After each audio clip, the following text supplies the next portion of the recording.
پاکستانیوں، یہ محض اتفاق یا کرزمہ نہیں ہے۔ ممدانی کی مقبولیت کی پہلی بنیاد وہ کامیاب لڑائی ہے جو اس نے 2021 میں نیو یارک کے ٹیکسی ڈرائیورز کے حق میں لڑی۔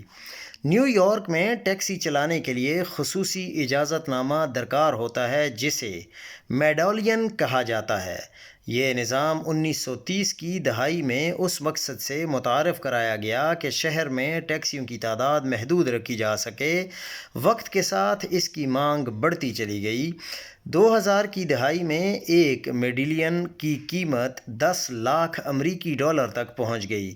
زیادہ تر ڈرائیور، جو عموماً تارکین وطن اور مڈل کلاس تھے، اتنی بڑی رقم یکمشت ادا کرنے کے قابل نہ تھے، لہٰذا انہوں نے بینکوں سے بھاری قرضے لیے۔ لیکن پھر سب کچھ بدل گیا۔ اوبر اور لفٹ چلانے کے لیے میڈالین کی ضرورت نہ رہی، لہٰذا اس کی قیمت گرتے گرتے 1 لاکھ ڈالر تک پہنچ گئی۔ یہ پرانے ڈرائیورز کی بربادی تھی۔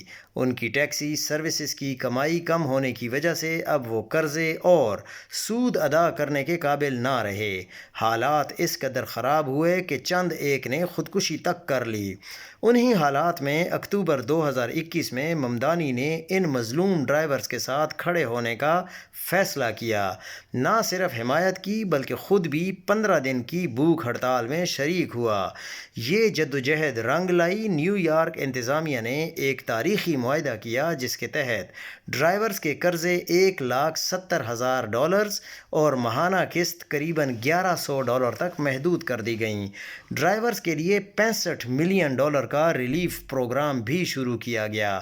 یہی لمحہ تھا جب ممدانی ایک عام سیاستدان سے بڑھ کر امید اور جدوجہد کی علامت بنا، اور آج وہ اسی شہر کا میئر بن چکا ہے۔